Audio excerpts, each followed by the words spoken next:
தமிழகம் எங்கும் Max Gold cash for your gold. Max Gold நீங்க தங்க மட்டும் இல்லைங்க, பிளாட்டினம், டைமண்ட், சில்வர், ரூபினி எதை வேணாலும் விற்கலாம். உங்களுக்கான பணம் ரொக்கமா கையிலயோ இல்லைன்னா பேங்க் அக்கௌண்ட்லயோ உடனடியாக செலுத்திடுவாங்க. மார்க்கெட் மதிப்பை விட 100 ரூபாய் ஒரு கிராமுக்கு உங்களுக்கு கூடுதலா கிடைக்கும். தமிழ்நாடு முழுக்க டோர் ஸ்டெப் சர்வீஸும் இவங்க ப்ரொவைட் பண்றாங்க. உங்களுக்கு கோல்ட விற்கணும்னு அதுக்கு ஒரே ஒரு பெஸ்ட் பிளேஸ் மேக்ஸ் கோல்டு தான். கால் 04445454545. வணக்கம். Big topic with Karthik மயக்குமார். உலகமே எதிர்பார்த்துட்டு இருந்த டொனால்ட் ட்ரம்ப்போட ஸ்பீச் ஒரு வழியா வெளியாயிடுச்சு. இதை பத்தி தான் முழுக்க பார்க்க போற நிகழ்ச்சிக்குள்ள போலாம்.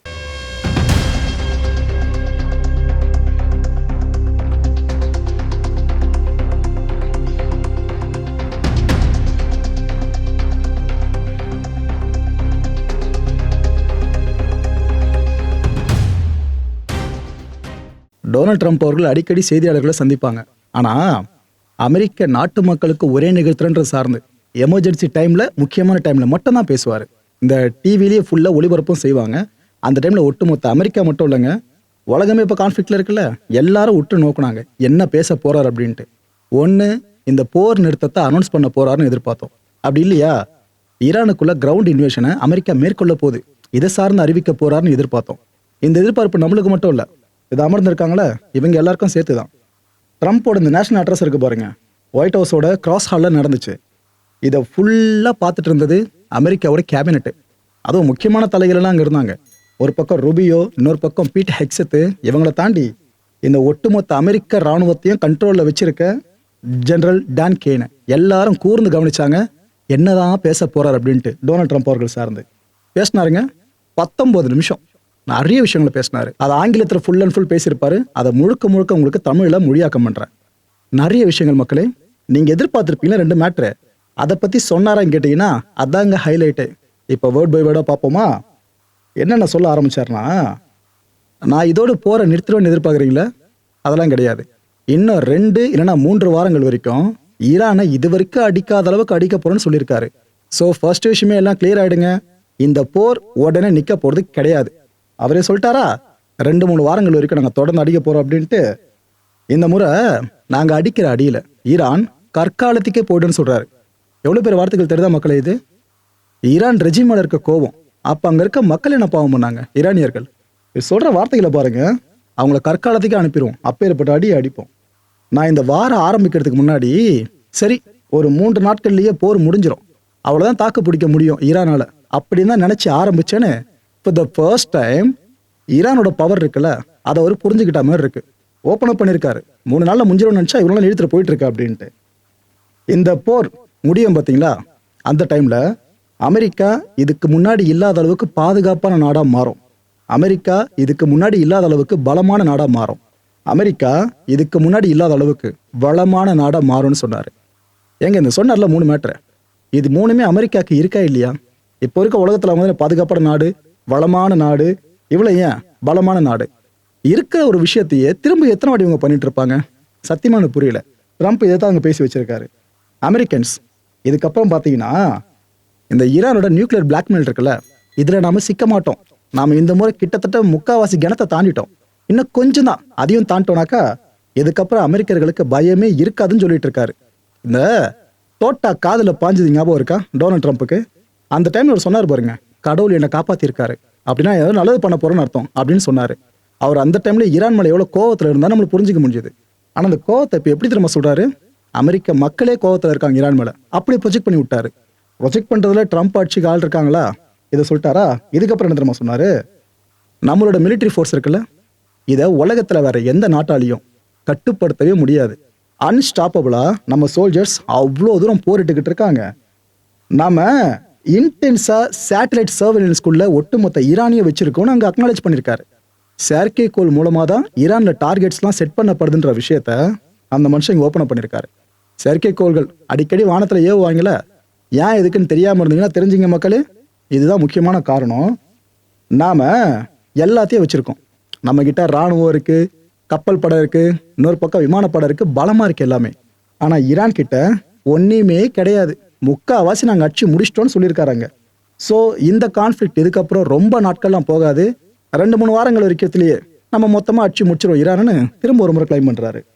இந்த போர் இருக்குல்ல, இது அமெரிக்காவோட ஃபியூச்சர் இருக்குல்ல, அதுக்கான போர்னு சொல்றாரு.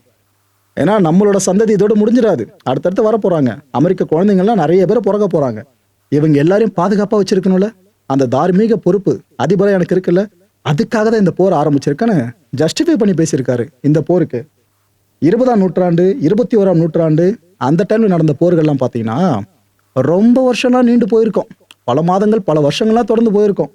ஆனா இந்த ஒரு கான்ஃப்ளிக்டை பொறுத்த வரைக்கும் இதை ஒரு வார்னு சொல்லலை, ஏன்னா காங்கிரஸ் அப்ரூவ் வேணும். இதை வார்னாக்கா எப்படி நீங்கள் போர் தொடுத்தீங்கன்னு. ஸோ கரெக்டாக யூஸ் பண்ணுறாரு பாருங்க வார்த்தைகளை. ஒன்று மிலிட்ரி ஆப்ரேஷன், அப்படி இல்லையா கான்ஃப்ளிக்ட்.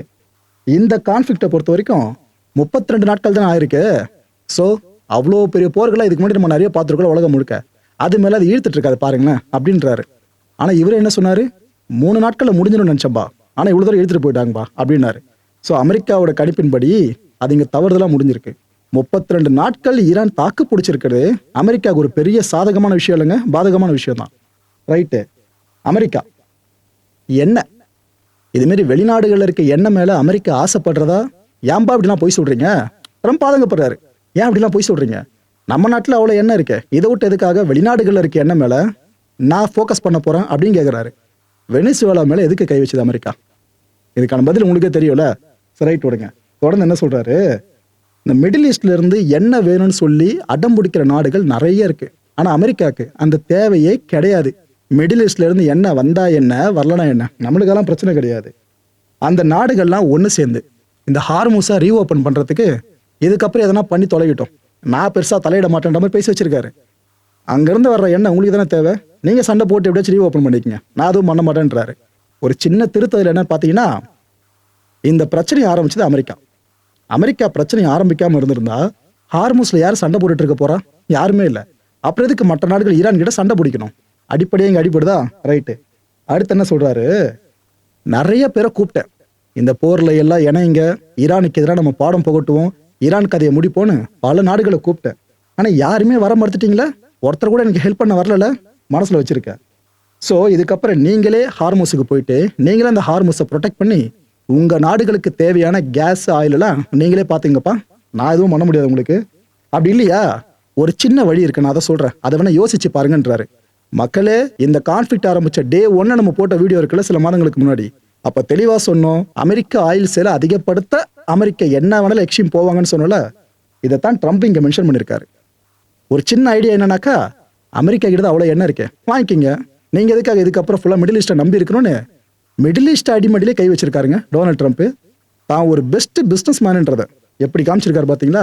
ஏன்னா இதுக்கப்புறம் அமெரிக்கா ஆயில் மட்டும் இல்லை, வெனிசுவேலா ஆயிலும் அவங்க கிட்ட தான், அதை மறந்துடாதீங்க. அமெரிக்கா சிஸ்டமேட்டிக்கலி டிஸ்மேண்டிலிங் ப்ராசஸை இப்போ சூப்பராக பண்ணிட்டு இருக்கிறதா சொல்றாரு. ஈரானோட இந்த அமெரிக்காவை மிரட்டுற அந்த ஒரு எபிலிட்டி இருக்குல்ல, அதை நாம 99% வரைக்கும் காலி பண்ணிட்டோம்னு பேசியிருக்காரு. அந்த அளவுக்கு தைரியமாக பேசியிருக்காரு. 99% காலி பண்ணிட்டோம். ஈரானோட நேவி, ஈரானோட ஏர்ஃபோர்ஸு, ஈரானோட மிசைல் ப்ரொடக்ஷன் கேப்பபிலிட்டிஸ் இருக்குல்ல, இது எல்லாத்தையும் அழிச்சிட்டோன்னு சொல்லியிருக்காரு. அப்படியா?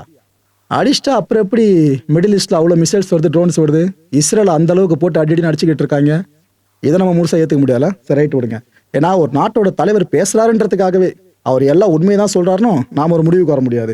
கொஞ்சம் நம்ம இதெல்லாம் ஃபேக்ட் செக் பண்ணி தான் ஆகணும். அதான் உங்களுக்கு லைனுக்குள்ளே நானே சொல்லிட்டு இருக்கேன் எல்லாத்தையுமே. இந்த ஆப்ரேஷனோட கோர் அப்ஜெக்டிவ்ஸ் இருக்குல்ல, அதில் முக்கியமான அப்ஜெக்டிவை நோக்கி நம்ம கம்ப்ளீஷனை கிட்டத்தட்ட ஃபுல்ஃபில் பண்ணுறோன்னு சொல்லியிருக்காரு. இந்த மேட்டர் தான் சொல்லி சொல்கிறாப்புல. Navy, air force, missile production capabilities இதெல்லாம் கிட்டத்தட்ட அடிச்சு முடிச்சதா சொல்கிறாங்களே, அதுதான் அவங்களோட கோர் ஆப்ஜெக்டிவாக இருந்திருக்கான் இந்த ஒரு மிஷனை பொறுத்த வரைக்கும். இதில் அல்டிமேட் ஆப்ஜெக்ட் என்னவங்க, நியூக்ளியர் கேப்பபிலிட்டி, அதை காலி பண்ணுறது தான். அது இன்னும் பெருசாக பண்ண முடியல. ஓகே, டோவர் ஏர்ஃபோர்ஸ் பேஸ் இருக்குல்ல, அங்கே நான் சமீபத்தில் போயிருந்தேன். ஆனால் எதுக்கு போயிருந்தேன்னு கண்டிப்பாக உங்களுக்கே தெரிஞ்சிருக்கும். இந்த கான்ஃப்ளிக்டில் நம்ம சோல்ஜர்ஸை நம்ம இழந்திருந்தோம்ல, அவங்களோட பிரேதங்கள் வந்திருக்கோம்ல, வீரமரணம் அடைஞ்சவங்க, அவங்களுக்கு நான் என்னோட அகவணக்கத்தை அமெரிக்க மக்கள் சார்பில் செலுத்த தான் நான் அங்கே போயிருந்தேன். 13 அமெரிக்கன் சோல்ஜர்ஸ் நமக்காக வீரமரணம் அடைஞ்சிருக்கிறதா சொல்கிறாரு. நமக்காகவா இல்லை தனக்காகவா? இதை ட்ரம்ப் கன்சிடர் பண்ணுவாரா? ஏன்னா அமெரிக்கன்ஸ் இந்த கேள்வி தான் கேட்குறாங்க, எதுக்குங்க இந்த போருன்ட்டு. சரி, ஓகே, இங்கே ஒரு விஷயத்த சொன்னார் பாருங்க. அதாவது இந்த 13 சோல்ஜர்ஸை வீர வணக்கம் நான் செலுத்திட்டு வந்தேன் பார்த்தீங்களா, இது அவங்களோட உயிர் தியாகத்தை நான் மெச்சி பண்ணிட்டு வந்தேன். அவங்க எதுக்காக உயிர் தியாகம் பண்ணியிருக்காங்க? நமக்காக, அமெரிக்க மக்களுக்காக. ஸோ இதனால இந்த ஆப்ரேஷனில் நாம் ஜெயிச்சே ஆகணும், ஈரானை ஃபுல்லாக காலி பண்ணியே ஆகணும். இது எனக்காகலாம் பண்ண வேணாம், அந்த 13 உயிர்கள் இருக்குல்ல அவங்களுக்காக பண்ணணும்ன்ட்டு அமெரிக்க மக்களை எமோஷனல் ட்ரிகர் பண்ணி விட்டுருக்காருங்க டொனால்ட் ட்ரம்ப் அந்த ஸ்பீச்சில். இதோடு நிறுத்தலை, தொடர்ந்து என்ன சொல்றாரு, இஸ்ரேலும் கல்ஃபும் எந்த அளவுக்கு ஈரானை தாக்கு பிடிச்சிக்கிட்டு இருக்காங்கன்னு நாம எல்லாம் விட்னஸ் பண்ணிட்டு இருக்கோம். சபாஷ், சூப்பர், ஆசம், அது இதுன்னு இஸ்ரேலையும் கல்ஃபையும் பயங்கரமா பாராட்டினாரு. ஒரு உண்மை என்ன தெரியுமா, இஸ்ரேலும் சிக்கி சின்னாபின்னம் ஆயிட்டு இருக்கு, கல்ஃப் ஒட்டுமொத்தமா சிக்கி சின்னாபின்னம் ஆயிருக்கு. இஸ்ரேல் ஆச்சு திருப்பி அடிக்குது ஈரானை. கல்ஃபால ஒன்னுமே பண்ண முடியல ஸ்டேட்மெண்ட் விடுறதை தவிர. ஆனால் என்ன பேசியிருக்காரு, நன்றி சொல்லியிருக்காரு. யோசிச்சு பாருங்க, ட்ரம்ப் பேச்சை கேட்டு பல நாடுகள் இந்த போர்ல இணைஞ்சிருந்துச்சு அப்படின்னா, அவங்களுக்கு இதே மாதிரி நிலைமை ஏற்பட்டு இருந்துச்சு அப்படின்னா, அப்பயும் ட்ரம்ப் என்ன சொல்லுவாரு, சூப்பர்ப்பா, யூரோப்ல அந்த நாடு, ஏஷியால இந்த நாடு, சூப்பரா சண்டை போட்டீங்க அப்படின்னு சொல்லிட்டு கடந்து போயிடுவாரு. ஆனா அடி வாங்கின வழி அவங்களுக்கு மட்டும் தான் தெரியும். இதனாலதான் நான் சொல்றேன், ஈரான் கிட்ட எப்பவுமே அணு ஆயுதம் அப்படின்ற ஒண்ணு வந்துடவே கூடாது. அது வந்துருச்சுன்னா அவ்வளவுதான். ஏன்னா வர்றதுக்கு முன்னாடியே கல்ஃபை போட்டு இப்படி அடிக்கிறாங்க, இஸ்ரேலை போட்டு இப்படி அடிக்கிறாங்க. இதனாலதான் அந்த நாடு கிட்ட, அந்த பயங்கரவாத நாடு கிட்ட இந்த கொடூர ஆயுதம் கிடைச்சிடக்கூடாதுன்னு நான் இவ்வளவு போரிட்டுக்கிட்டு இருக்கேன்னு ட்ரம்ப் பேசியிருக்காரு. அவர் பேசுற உங்களுக்கு புரியுதா ஒண்ணு, சூப்பரா சண்டை போடுறீங்கன்னு மேல சொல்றாரு, கீழே இப்படிலாம் அவங்க அடி வாங்குறாங்க ஈரான் கிட்ட, ஒருவேளை நியூக்ளியர் வெப்பன் இருந்துச்சா இன்னும் மோசமா இருக்கும். அதையும் அவர் தான் அக்னாலேஜ் பண்றாரு. அடுத்த லைனுக்கு வாங்க. இந்த நன்றி சொன்ன படலம் இருக்குல்ல, அது இன்னும் ஆகா ஓகோன்னு அடுத்தடுத்து பேச ஆரம்பிச்சிட்டாரு. சூப்பர், இப்படியே இருங்க, அதான் பெஸ்ட்ன்ற மாதிரி பேச ஆரம்பிச்சிட்டாரு. அதாவது அமெரிக்கா நினைக்கிறது நீங்க செஞ்சீங்கன்னா நீங்க செம, அமெரிக்கா மனசுல நினைக்கிறது நீங்க செய்ய தவறிட்டீங்கன்னா நீ எல்லாம் என்ன கோழையா இருக்க அப்படின்னு உசிப்பத்தி விடுவாங்க. இதை இப்ப தொடர்ந்து ட்ரம்ப் பண்ணிட்டு இருக்காரு. ஒபாமா அங்க தொட்டு இங்க தொட்டு கடைசியில் ஒபாமாவையும் போற போக்கில் அடிச்சுட்டு போயிட்டாருங்க. என்ன சொல்லியிருக்காரு, ஒபாமா பண்ண பெரிய தப்பு பார்த்தீங்கன்னா அந்த நியூக்ளியர் டீல் தான். இது அவர் போட்டதுக்கு போடாம இருந்திருக்கலான்னு ஒபாமா ரெடி அடிச்சிருக்காரு. நான் அந்த டீலை டெர்மினேட் பண்ணல, இது எனக்கு கிடைச்ச ஒரு பெரிய கௌரவமா கருதுறேன்னு சொல்லியிருக்காரு. ஆக்சுவலா அந்த டீலை டெர்மினேட் ஆனதுக்கு அப்புறம் தான் இவ்வளவு பிரச்சனையுமே. அந்த டீலை உயிர் போட்டு இருந்திருந்தா இந்த பிரச்சனை வந்திருக்குமா? ஓகே, நான் இந்த 2025 வருஷம் ஜூன் மாசம் ஆபரேஷன் மிட் நைட் ஹேமருக்கு ஆர்டர் இஷ்யூ பண்ணல, அதுக்கப்புறம் தான் எல்லாரும் பார்த்தீங்க இந்த உலகம் இது வரைக்கும் பார்க்காத அடி அமெரிக்கா எப்படி அடிக்கும் திருப்பி அப்படின்றத. அந்த கான்ஃபிளிக்ட் அப்போ எல்லாம் பார்த்துருந்தீங்க. ஸோ அப்பவே நாம ஈரானோட நியூக்ளியர் சைட்ஸ் இருக்குல்ல, அதை டெஸ்ட்ராய் பண்ணிட்டோம் அப்படின்னு சொல்லியிருக்காரு. சரி, ஏற்கனவே அடிச்சிட்டிங்க அப்படின்னா இப்போ எதுக்கு திரும்ப அழிக்க போகணும்? ஒருவேளை ரீபில்ட் பண்றான்னு எவிடன்ஸ் கிடைச்சதா என்ன? அப்படியே பண்றதா இருந்தா வேற எதனா பண்ணிருக்கலாமே, அடிச்சுதான் திருத்தணுமா? சரி ஓகே, அடிச்சு திருத்தணும் முடிவு பண்ணிட்டீங்க. ஸ்ட்ரைட்டா நியூக்ளியர் ஃபெசிலிட்டி சார்ந்து நீங்க என்ன பண்ணிருக்கலாமே, அதை பண்ணலையே. ஈரான் முழுக்க அட்டாக் பண்றீங்க, ஆனா ஃபெசிலிட்டி சார்ந்து என்ன தொடுறீங்க? சரி ஓகே ரைட்டு. இதுக்கப்புறம் என்ன சொல்றாரு, ஈரான் நம்ம கொஞ்சம் மட்டும் அவங்களை விட்டுருந்தோம் லேஸ்ல அணு ஆயுதத்தை உருவாக்கி இருப்பாங்க, ஏன்னா அதோட எட்ஜுக்கு போயிட்டாங்க அணு ஆயுதத்தை உருவாக்குறதுல அப்படின்னு பேசியிருக்காரு. நியூக்ளியர் ஈரான் இருக்குல்ல, அது இந்த உலகத்துக்கான இன்டாலரேட் த்ரெட்டா மாறி இருக்கும்ன்றாரு. அதாவது ஒரு பயங்கரவாதி கிட்ட பெரிய வெப்பன் கிடைச்சா அவன் அதை வச்சு என்னெல்லாம் பண்ணுவாள, இதே மாதிரி ஈரான் நாளைக்கு இந்த உலகத்தை என்ன வேணாலும் பண்ணியிருக்கோம், நான் தான் அதுல இருந்து உலகத்தை காப்பாத்திருக்கேன். ஸோ இதுக்காக தான் ஆபரேஷன் எபிக் ஃபியூரியை நான் களமிறக்கி விட்டேன், அது நெசசரி அப்படின்ற வார்த்தையை பயன்படுத்திருக்காரு டொனால்ட் ட்ரம்ப். இதுக்கப்புறம் சுலைமானி, ஆக்சுவலா இந்த ஒருத்தரோட உயிரை எடுத்த பிற்பாடு தான் ட்ரம்ப் மேல ஈரானுக்கான கோபமே உச்சத்துக்கு போச்சு. ட்ரம்ப்போட தலையை கொண்டு வந்தா கோடிக்கணக்கில் பணம் கொடுக்குறோன்னு ஈரானோட ரெஜிமே அப்போ அனௌன்ஸ் பண்ணியிருந்தாங்க. அவ்வளோ பெரிய இஷ்யூவா மாறிச்சு ட்ரம்ப்போட ஃபர்ஸ்ட் டென்யூர். அப்பதான் சுலைமானியை கொண்டு இருந்தாங்க, ஞாபகம் இருக்கா? இவர் ஈரானோட மிலிட்ரி இருக்குல்ல, அதோட மிக முக்கியமான கமாண்டர் குவாசிம் சுலைமானி. ஈரான் மக்களை பொறுத்த வரைக்கும் இவர் ஒரு பெரிய தியாகியை பொறுக்க போட்டுருவாங்க, ஆனா அமெரிக்கா பொறுத்த வரைக்கும் மிகப்பெரிய பயங்கரவாதி. இவரை பத்தி ட்ரம்ப் என்ன சொல்லியிருக்காரு, யார் அவரா, சுலைமானியா? அவரை பத்தி எனக்கு தெரியுமே, அவரு இந்த ரோட்டோரமா பாம்பு வைக்கிறதுல specialist, father of the road side பாம்புன்னு கிண்டல் பண்ணி பேசியிருக்காரு டொனால்ட் ட்ரம்ப் அவரோட ஸ்பீச்ல. ஒருவேளை இந்த சுலைமானி மட்டும் இப்ப உயிரோடு இருந்திருந்தாரு அப்படின்ற விஷயம் மட்டும் நமக்கு தெரிய வந்திருந்துச்சு அப்படின்னா இந்த டைம்ல அந்த ஈரான் கான்ஃபிளிக்ட பத்தி பேசிட்டு இருந்திருக்க மாட்டேன். இவரை முடிச்சிட்டோம், இதை பத்தி தான் பேசியிருப்போன்னு மறைமுகமா சொல்லியிருக்காரு. ஸோ நம்மளோட டிஸ்கஷனே வேற மாதிரி ஆயிருக்கும், நம்புறேன் முடிச்சிட்டாங்க அப்படின்ட்டு, ரைட்டு அப்படியே விட்டுருவோமேன்னு அவர் கடந்து போயிட்டாப்ல. மக்களை இந்த கான்டென்ட்டை பொறுத்த வரைக்கும் நாமெல்லாம் சிந்திக்க வேண்டிய முக்கியமான விஷயங்கள்ல முதன்மையான விஷயம், முட்டாள்கள் தினம் ஏப்ரல் 1 செலிப்ரேட் பண்ணல. ஓகே, யார் ரியல் முட்டாள்னு நீங்க நினைக்கிறீங்க? இன்னொரு விஷயமா கேட்டுடுறேன், இது வரைக்கும் இந்த போர் நடந்துச்சுல, இதுல யார் உண்மையான வெற்றியாளர்னு உங்க மனசுல தோணுது? அடுத்த நிகழ்ச்சியை சந்திக்கலாம். நன்றி, வணக்கம். தமிழகம் எங்கும் Max Gold, cash for your gold. Max Gold நீங்க தங்க மட்டும் இல்லைங்க, பிளாட்டினம், டைமண்ட், சில்வர், ரூபினி எதை வேணாலும் விற்கலாம். உங்களுக்கான பணம் ரொக்கமா கையிலயோ இல்லைன்னா பேங்க் அக்கௌண்ட்லயோ உடனடியாக செலுத்திடுவாங்க. மார்க்கெட் மதிப்பை விட 100 ரூபாய் ஒரு கிராமுக்கு உங்களுக்கு கூடுதலா கிடைக்கும். தமிழ்நாடு முழுக்க டோர் ஸ்டெப் சர்வீஸை இவங்க ப்ரொவைட் பண்றாங்க. உங்களுக்கு கோல்ட விற்கணும்னு அதுக்கு ஒரே ஒரு பெஸ்ட் பிளேஸ் மேக்ஸ் கோல்டு தான். கால் 04445454545. என் அன்பார்ந்த மாயம் ஸ்டுடியோஸ் நேயர்களே, மாயம் பக்தின்னு ஆன்மீகத்துக்காக பிரத்யேகமா ஒரு சேனலை கொண்டு வந்திருக்கோம். மறக்காம சப்ஸ்கிரைப் பண்ணி அந்த சேனலுக்கு உங்களோட ஆதரவை மனப்பூர்வமா தெரிவிங்க. வணக்கம் மாயம் ஸ்டுடியோஸ் நண்பர்களே. மாயம் ட்ரெண்ட்ஸ் அப்படின்ற ஒரு புதிய ஃபேஸ்புக் பேஜை ஓப்பன் பண்ணியிருக்கோம். நீங்கள் யூடியூப்பில் பார்த்துட்டு இருக்கீங்களா நம்மளோட கான்டென்ட்ஸ்லாம்.